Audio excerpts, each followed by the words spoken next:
முதல் வாசகம். குடிக்க எங்களுக்கு தண்ணீர் கொடும். விடுதலை பயண நூலிலிருந்து வாசகம். அதிகாரம் 17, இறைவசனங்கள் 3 முதல் 7 முடிய.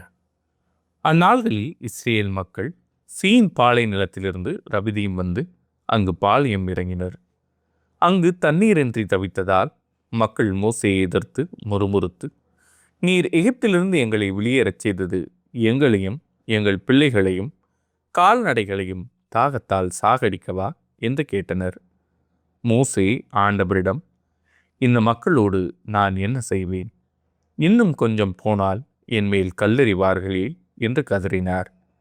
ஆண்டவர் மோசேயிடம், இஸ்ரேல் தலைவர்கள் சிலரை உன்னோடு அழைத்து கொண்டு மக்கள் முன் செல். நைல் நதி அடித்த உன் கோலையும் கையில் எடுத்து கொண்டு போ. இதோ நான் அங்கே ஓரேபில் உள்ள பாறையில் உனக்கு முன் நிற்பேன். நீ பாறையை அடி, மக்கள் குடிக்க அதிலிருந்து தண்ணீர் புறப்படும் என்றார். இஸ்ரேல் தலைவர்கள் காண மோசே அவ்வாறே செய்தார். இஸ்ரேல் மக்கள் அங்கு வாதாடியதாலும் ஆண்டவர் தம்மோடு இருக்கிறாரா இல்லையா என்று சோதித்ததாலும் அவ்விடம் மாசா என்றும் மெரிபா என்றும் பெயரிட்டு அழைக்கப்பட்டது. இது ஆண்டவரின் அருள்வாக்கு. இறைவா, உமக்கு நன்றி. பதிலுரை பாடல். உங்கள் இதயத்தை கடினப்படுத்தாதீர், ஆண்டவர் குரலை கேட்டிடுவீர். வாருங்கள், ஆண்டவரை புகழ்ந்து பாடுங்கள், நமது மீட்பின் பாறையை போற்றி ஆர்ப்பரியுங்கள். நன்றியுடன் அவர் திருமுன் செல்வோம், புகழ் பாக்களால் அவரை போற்றி ஆர்ப்பரிப்போம். உங்கள் இதயத்தை கடினப்படுத்தாதீர், ஆண்டவர் குரலை கேட்டிடுவீர். வாருங்கள், தாழ்பணிந்து அவரை தொழுவோம், நம்மை உருவாக்கிய ஆண்டவர் முன் முழந்தாளிடுவோம். அவரே நம் கடவுள், நாமோ அவரது மேய்ச்சலின் மக்கள். நாம் அவர் பேணி காக்கும் ஆடுகள். உங்கள் இதயத்தை கடினப்படுத்தாதீர், ஆண்டவர் குரலை கேட்டிடுவீர். இன்று நீங்கள் அவரது குரலுக்கு செவி கொடுத்தால் எத்துணை நலம். அன்று மெரிவாவிலும் பாலை நிலத்தில் மாசாவிலும் செய்தது போல் உங்கள் இதயத்தை கடினப்படுத்தி கொள்ளாதீர்கள். அங்கே உங்கள் மூதாதையர் என்னை சோதித்தனர், என் செயல்களை கண்டிருந்தும் என்னை சோதித்து பார்த்தனர். உங்கள் இதயத்தை கடினப்படுத்தாதீர், ஆண்டவர் குரலை கேட்டிடுவீர். இரண்டாம் வாசகம். தூய ஆவியின் வழியாய் கடவுளின் அன்பு நம் உள்ளங்களில் பொழியப்பட்டுள்ளது. திருத்தூதர் பவுல் ரோமேருக்கு எழுதிய திருமுகத்திலிருந்து வாசகம். அதிகாரம் 5, இறைவசனங்கள் 1 முதல் 2 முடிய மற்றும் 5 முதல் 8 முடிய. சகோதரர் சகோதரிகளே, நாம் கொண்டுள்ள நம்பிக்கையின் மூலம் கடவுளுக்கு ஏற்புடையவர்களாகியுள்ள நாம் நம் ஆண்டவராகிய இயேசு கிறிஸ்துவின் வழியாய் கடவுளோடு நல்லுறவு கொண்டுள்ளோம். நாம் இப்போது அருள் நிலையை பெற்றிருக்கிறோம். இந்நிலையை அடையும் உரிமை இயேசு கிறிஸ்து மீது கொண்ட நம்பிக்கையால் தான் அவர் வழியாகவே நமக்கு கிடைத்தது. கடவுளின் மாட்சியில் பங்கு பெறுவோம் என்னும் எதிர்நோக்கில் நாம் பெருமகிழ்வும் கொள்ள முடிகிறது. அந்த எதிர்நோக்கு ஒருபோதும் ஏமாற்றம் தராது. ஏனெனில் நாம் பெற்றுள்ள தூய ஆவியின் வழியாய் கடவுளின் அன்பு நம் உள்ளங்களில் பொழியப்பட்டுள்ளது. நாம் இறைப்பற்றியின்றி வலுவற்று இருந்த போதே குறித்த காலம் வந்ததும் கிறிஸ்து நமக்காக தம் உயிரை கொடுத்தார். நேர்மையாளருக்காக ஒருவர் தம் உயிரை கொடுத்தலே அரிது. ஒருவேளை நல்லவர் ஒருவருக்காக யாரேனும் தம் உயிரை கொடுக்க துணியலாம். ஆனால் நாம் பாவிகளாய் இருந்த போதே கிறிஸ்து நமக்காக தம் உயிரை கொடுத்தார். இவ்வாறு கடவுள் நம் மீது கொண்டுள்ள தம் அன்பை எடுத்து காட்டியுள்ளார். இது ஆண்டவரின் அருள்வாக்கு. இறைவா, உமக்கு நன்றி. நற்செய்திக்கு முன் வசனம். ஆண்டவரே, நீர் உண்மையிலே உலகின் மீட்பர். நான் தாகம் கொள்ளாதபடி வாழ்வு தரும் தண்ணீரை எனக்கு அளித்தருளும். நற்செய்தி வாசகம். நிலை வாழ்வு அளிக்க பொங்கி எழும் ஊற்று கிறிஸ்துவே. யோவான் எழுதிய தூய நற்செய்தியிலிருந்து வாசகம். அதிகாரம் 4, இறைவசனங்கள் 5 முதல் 42 முடிய. அக்காலத்தில் இயேசு சமாரியாவில் உள்ள சிக்கார் என்னும் ஊருக்கு வந்து சேர்ந்தார். யாக்கோபு தம் மகன் யோசேப்புக்கு கொடுத்த நிலத்துக்கு அருகே அந்த ஊர் இருந்தது. அவ்வூரில் யாக்கோபின் கிணறும் இருந்தது. பயணத்தால் களைப்புற்றிருந்த இயேசு கிணற்று ஓரமாய் அமர்ந்தார். அப்போது ஏறக்குறைய நண்பகல். அவருடைய சீடர் உணவு வாங்குவதற்காக நகருக்குள் சென்றிருந்தனர். சமாரிய பெண் ஒருவர் தண்ணீர் முள்ள வந்தார். இயேசு அவரிடம், குடிக்க எனக்கு தண்ணீர் கொடும் என்று கேட்டார். அச்சமாரிய பெண் அவரிடம், நீர் யூதர், நானோ சமாரிய பெண், நீர் என்னிடம் குடிக்க தண்ணீர் கேட்பது எப்படி என்று கேட்டார். ஏனெனில் யூதர்கள் சமாரியரோடு பழகுவதில்லை. இயேசு அவரை பார்த்து, கடவுளுடைய கொடை எது என்பதையும் குடிக்க தண்ணீர் கொடும் என கேட்பவர் யார் என்பதையும் நீர் அறிந்திருந்தால் நீரே அவரிடம் கேட்டிருப்பீர், அவரும் உமக்கு வாழ்வு தரும் தண்ணீரை கொடுத்திருப்பார் என்றார். அவர் இயேசுவிடம், ஐயா, தண்ணீர் மொள்ள உம்மிடம் ஒன்றுமில்லை, கிணறும் ஆழமானது. அப்படி இருக்க வாழ்வு தரும் தண்ணீர் உமக்கு எங்கிருந்து கிடைக்கும்? என் தந்தை யாக்கோபை விட நீர் பெரியவரோ? அவரே எங்களுக்கு இக்கிணற்றை வெட்டித் தந்தார். அவரும் அவருடைய மக்களும் கால்நடைகளும் இதிலிருந்துதான் தண்ணீர் குடிப்பது வழக்கம் என்றார். இயேசு அவரை பார்த்து, இந்த தண்ணீரை குடிக்கும் ஒவ்வொருவருக்கும் மீண்டும் தாகம் எடுக்கும். நான் கொடுக்கும் தண்ணீரை குடிக்கும் எவருக்கும் என்றுமே தாகம் எடுக்காது. நான் கொடுக்கும் தண்ணீர் அதை குடிப்பவருக்குள் பொங்கி எழும் ஊற்றாக மாறி நிலை வாழ்வு அளிக்கும் என்றார். அப்பெண் அவரை நோக்கி, ஐயா, அத்தண்ணீரை எனக்கு கொடும். அப்போது எனக்கு தாகமும் எடுக்காது, தண்ணீர் மொல்ல நான் இங்கு வர தேவையும் இருக்காது என்றார். இயேசு அவரிடம், நீர் போய் உம் கணவரை இங்கே கூட்டிக் கொண்டு வாரும் என்று கூறினார். அப்பெண் அவரை பார்த்து, எனக்கு கணவர் இல்லையே என்றார். இயேசு அவரிடம், எனக்கு கணவர் இல்லை என நீர் சொல்வது சரியே. உமக்கு 5 கணவர்கள் இருந்தார்கள் என்றாலும் இப்போது உம்முடன் இருப்பவர் உம் கணவர் அல்ல.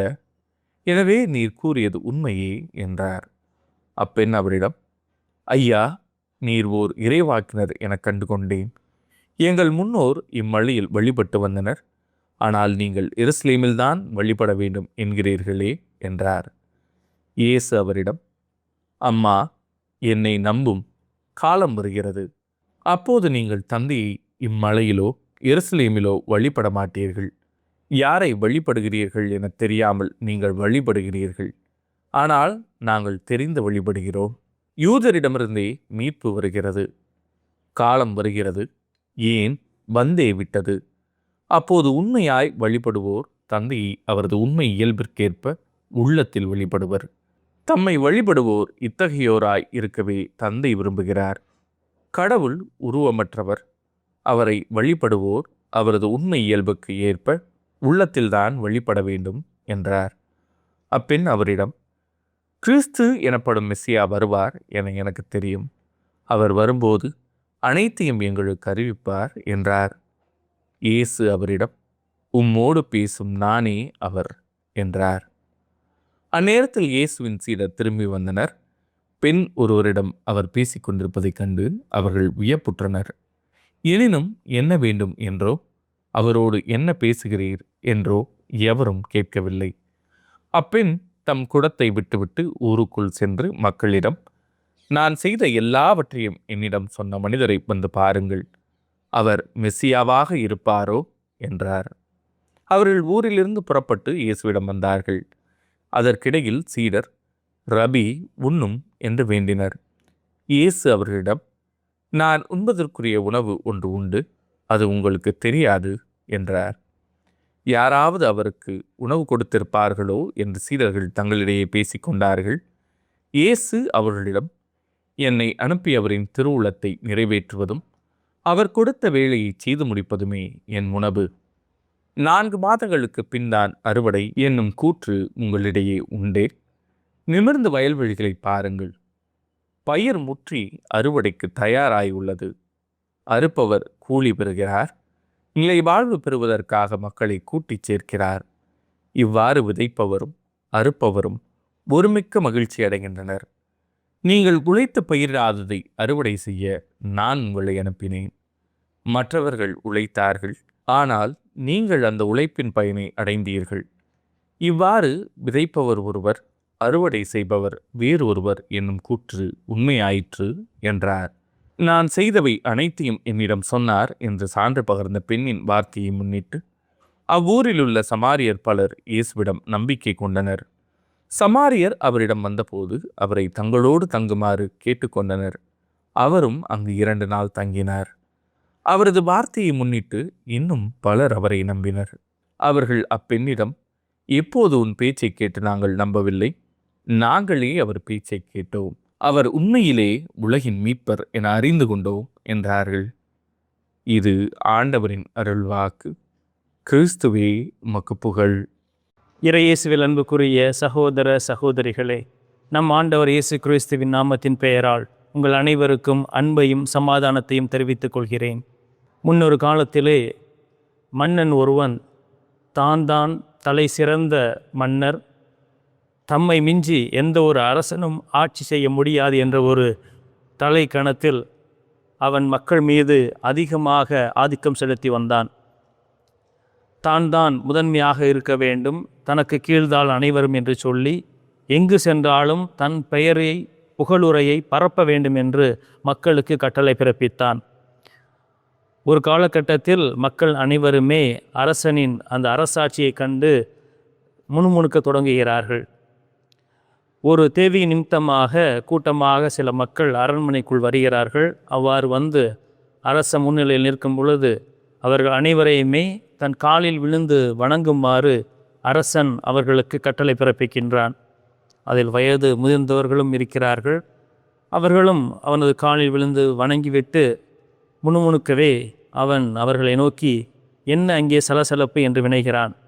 அதற்கு அவர்கள், இப்படி வயதில் மூத்தவர்கள் வயது முதிர்ந்தவர்களை உமது காலில் விழ வைத்து ஆசீர் வழங்குவது சரியா என்று அவர்கள் கேட்கிறார்கள். இதில் என்ன குழப்பம் இருக்கிறது? இதில் என்ன கஷ்டம் இருக்கிறது? நான் உங்களை ஆட்சி செய்கின்றேன், நீங்கள் எனக்கு பணிந்துதான் நடக்க வேண்டும் என்று அதிகார தோணையில் அவர்கள் முன்னிலையில் சொல்கிறார்கள்.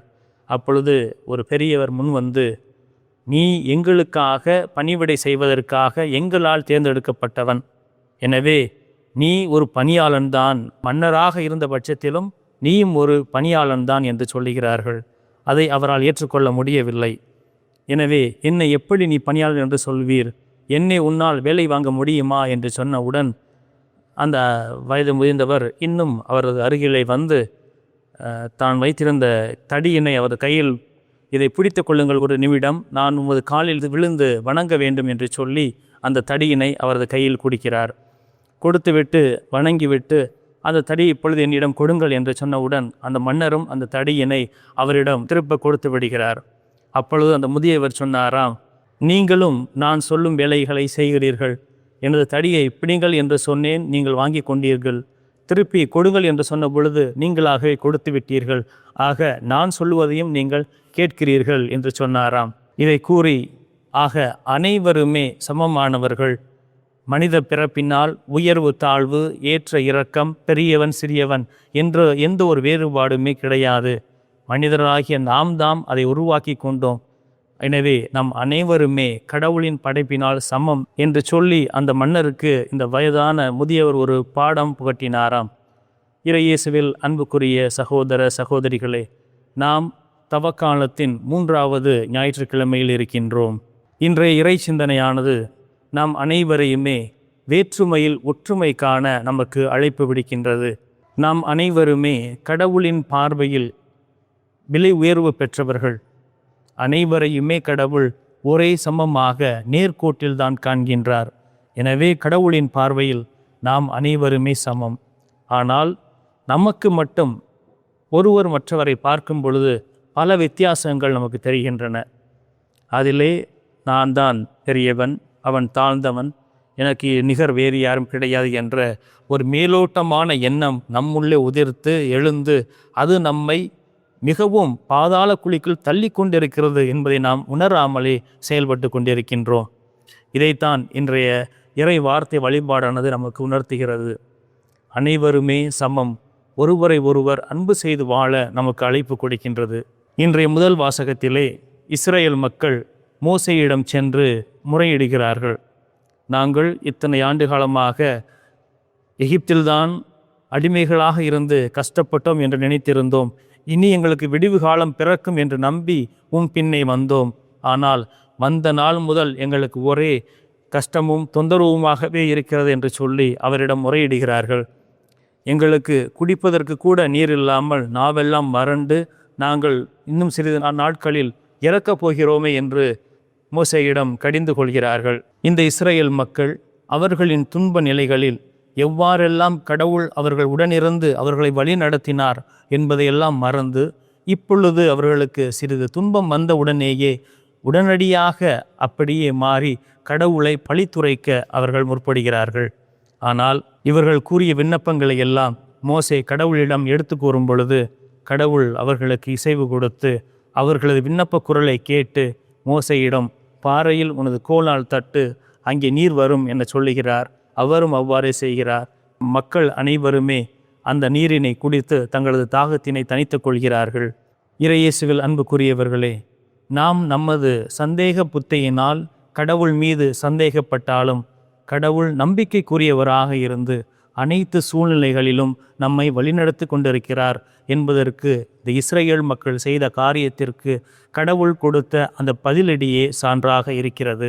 இன்றைய 2ஆம் வாசகமானது ரோமை மக்களுக்கு திருத்தூதர் பவுல் அவர்கள் தங்களது ஆன்மீகத்திலும் இறை அனுபவத்திலும் வேரூன்றி இருக்க தொடர்ந்து கிறிஸ்துவத்தை பற்றி கொண்டு வாழ அவர்களுக்கு அழைப்பு விடுப்பதாக இன்றைய 2ஆம் வாசகமானது அமையப்பட்டிருக்கிறது.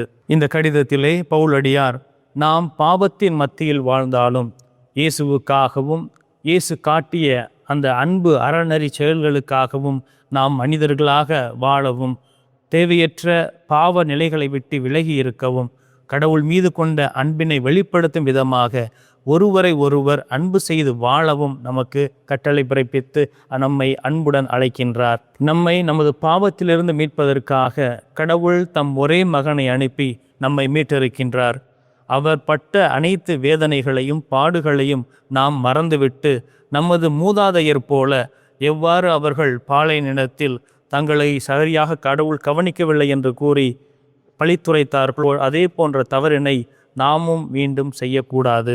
இன்றைய நற்செய்தி வாசகத்திலே நம் அன்பு ஆண்டவர் இயேசு சமாரிய பெண்ணிடம் குடிப்பதற்கு நீர் கேட்கின்றார். நற்செய்தியாளர் யோவான் இயேசுவை ஒரு சாதாரண மனிதராக நமக்கு பிம்பப்படுத்தி காட்டுகிறார். அதிலே இயேசு பசியும் தாகமும் வலியும் வேதனையும் கொண்ட ஒரு சாதாரண மனிதனாக நமக்கு காட்டுகிறார். இயேசு சமாரிய பெண்ணிடம் சென்று குடிப்பதற்கு நீர் கேட்கும் பொழுது அந்த பெண்ணிற்கு ஒரு தயக்கம் ஏற்படுகிறது. இவரோ யூதர், இவர் நம்மிடம் பேசுவதே ஒரு தவறான அருவருக்கத்தக்க செயல். அப்படி இருக்கும் சூழ்நிலையில் அவர் எப்படி நம்மிடம் வந்து நீர் கேட்கலாம் என்ற ஒரு தயக்கம் அவளுள்ளே எழுகிறது. தொடர்ந்து ஆண்டவர் அவரிடம் உரையாடி கொண்டிருக்கும் பொழுது சிறிது சிறிதாக அந்த சமாரிய பெண்ணிடமிருந்த அந்த தயக்கமும் குழப்பமும் அவரிடமிருந்து நீங்கி செல்கிறது. முதலாவதாக இயேசுவை அவர் ஒரு யூதராக பார்த்தார். இரண்டாவதாக அவரை ஒரு இறை தூதனாக பார்க்கின்றார். மூன்றாவதாக அவர் ஒரு மெசியாவாக பார்க்கிறார். எனவே ஆண்டவர் இயேசு கிறிஸ்துவின் மீது வெளிப்பட்ட அந்த ஒரு அபூர்வமான செயலை கண்டு அவர் உள்ளம் திறக்கப்பட்டவராய் ஊருக்குள் ஓடி சென்று நடந்தவைகளை ஊர் மக்களிடம் கூறி அந்த மகிழ்ச்சியினை வெளிப்படுத்தி அவர்களை மீண்டும் இயேசுவிடம் அழைத்து வந்த நிகழ்வைத்தான் இன்றைய நற்செய்தி வாசகத்திலே நாம் வாசிக்க கேட்டோம். இயேசுவில் அன்புக்குரியவர்களே, கடவுள் நமக்கு கொடுத்த அந்த அன்பை வெளிப்படுத்துவதற்கு எந்த ஒரு கட்டுப்பாடும் நிபந்தனையும் தேவையில்லை. அதற்கு மேலாக நாம் செய்யக்கூடிய அனைத்து அன்பு அறச் செயல்களுமே ஆண்டவரிடமிருந்தே வெளிப்பட்டது போல இருக்கும். எனவே நாம் எப்பொழுதெல்லாம் நன்மைகள் செய்து ஒருவரை ஒருவர் அன்பு செய்கின்றோமோ அது எல்லாம் கடவுளிடமிருந்து நமக்கு அருளப்பட்டவையாக நினைத்து நாம் செய்யும் பொழுது இன்னும் மகிழ்ச்சியாக இன்னும் உற்சாகத்தோடு ஒருவரை ஒருவர் அன்பு செய்து வாழ முடியும். இன்றைய நாளிலே நாம் சிந்தித்து பார்ப்போம். மனிதன் மனிதனாக வாழ்வதற்கு எது தடையாக இருக்கிறது? நான் மனித குணத்திலேயே இருக்கிறேனா, அல்லது சந்தர்ப்பத்தினாலும் சூழ்நிலையினாலும் என்னுடைய பழக்க வழக்கத்தினாலும் என்னுடைய மனித தன்மையிலிருந்து மாறி விலகி செயல்படுகிறேனா என்பதை நாம் சிந்திக்க வேண்டும். இரண்டாவது, நாம் பெற்றுக்கொண்ட அந்த மகிழ்ச்சியையும் ஆசீர்வாதத்தையும் நாம் மட்டும் வைத்து கொள்கின்றோமா அல்லது பிறருடன் பகிர்ந்து கொள்கின்றோமா என்று சிந்தித்து பார்க்க வேண்டும். இப்படிப்பட்ட கேள்விகளை நாம் நம்முள்ளே எழுப்பும் பொழுது அது நமக்கு விட்டு செல்லக்கூடிய விடையாகப்பட்டது ஒருவரை ஒருவர் அன்பு செய்து வாழ்வோம் என்பதுதான். இறையேசுவில் அன்புக்குரியவர்களே, கடவுள் நமக்கு விட்டு சென்ற அந்த விழுமியங்களை நாம் தொடர்ந்து நினைவு கூர்ந்து வாழ்வாக வாழ்ந்து கொண்டிருக்கின்றோம். குறிப்பாக இந்த தவ காலத்திலே கடவுள் நம்மை ஒருவரை ஒருவர் அன்பு செய்து வேறுபாடுகளை களைந்து அன்பு செய்யுங்கள் என்று நமக்கு அழைப்பு விடுக்கின்றார். எனவே அந்த அழைப்பை தாங்கியவர்களாக தொடர்ந்து இறைவன் பின் செல்வோம். அவரை போன்று நாமும் வாழ்வதற்கு முயற்சி எடுப்போம். இறைவன் அதற்கு தேவையான அனைத்து அருள் நலன்களையும் கொடுத்து நம்மை பாதுகாத்து வழிநடத்துவாராக. ஆமீன்.